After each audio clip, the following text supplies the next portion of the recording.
Apa itu nasionalisis perusahaan Belanda?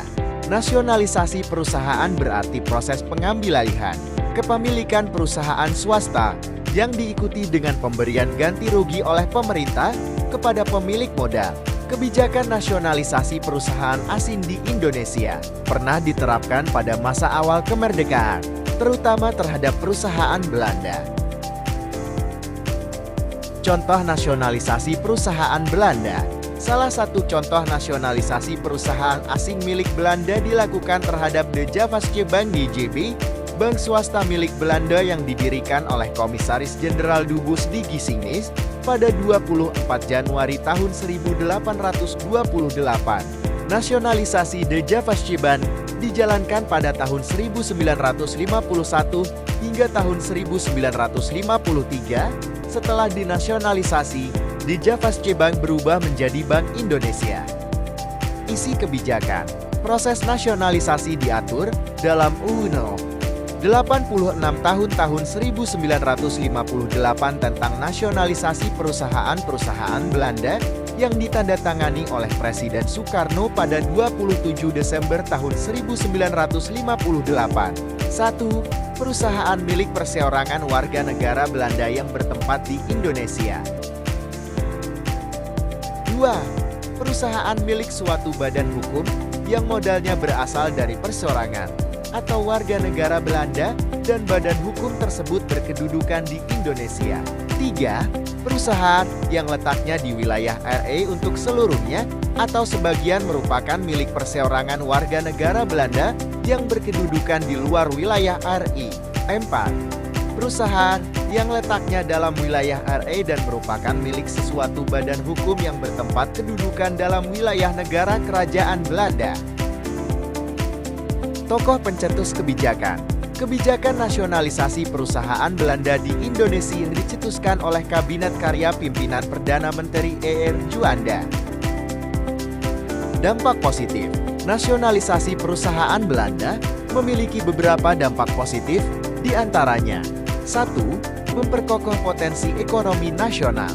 2. Melikuidasi kekuasaan ekonomi kolonial Belanda. 3. Mengakhiri dominasi modal Belanda dalam ekonomi Indonesia. 4. Memberikan manfaat yang sebesar-besarnya bagi masyarakat Indonesia. 5. Sebagai wujud ketegasan politik Indonesia terhadap Belanda. Dampak negatif. Kebijakan nasionalisasi perusahaan Belanda di Indonesia pada masa awal kemerdekaan memiliki dampak negatif, yaitu 1. Kendala bagi Bank Indonesia dalam menjalankan perannya. 2. Pola penguasaan tanah oleh PT PN2 yang berinteraksi dengan pola penguasaan tanah masyarakat, sehingga menimbulkan konflik hukum dan kemasyarakatan.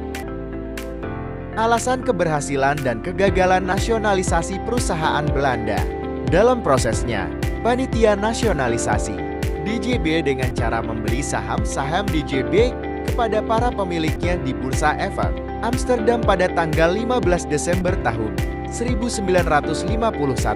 Nasionalisasi dilaksanakan dengan pembelian 99,4% saham DJB senilai 8,9 juta gulden. Keberhasilan membeli saham-saham DJB dibantu oleh dua delegasi Indonesia, yaitu Sobari dan Kau Bian yang berdiplomasi dengan Vereniging voor de Effectenhandel Perkumpulan Pedagang Efek di Amsterdam. Keberhasilan nasionalisasi perusahaan Belanda. Nasionalisasi perusahaan Belanda di Indonesia dilakukan tanpa kekerasan. Tidak ada seorang pun yang jatuh sebagai korban. Kebijakan ini memberi peran yang lebih besar bagi pemerintah Indonesia dalam menguasai sektor perekonomian nasional dari dominasi Belanda. Dan sejak itulah, sektor produksi dikuasai oleh negara. Namun, tindakan itu telah menimbulkan penurunan produksi dan kekacauan kegiatan ekonomi karena tidak ada program terencana dan persiapan yang matang dalam pelaksanaannya. Proses nasionalisasi dari DJB berakhir seiring dengan pergantian nama menjadi Bank Indonesia. Tepatnya tanggal 29 Mei tahun 1953, Presiden Soekarno mengesahkan RUU Pokok Bank Indonesia menjadi Undang-Undang OU. Terima kasih.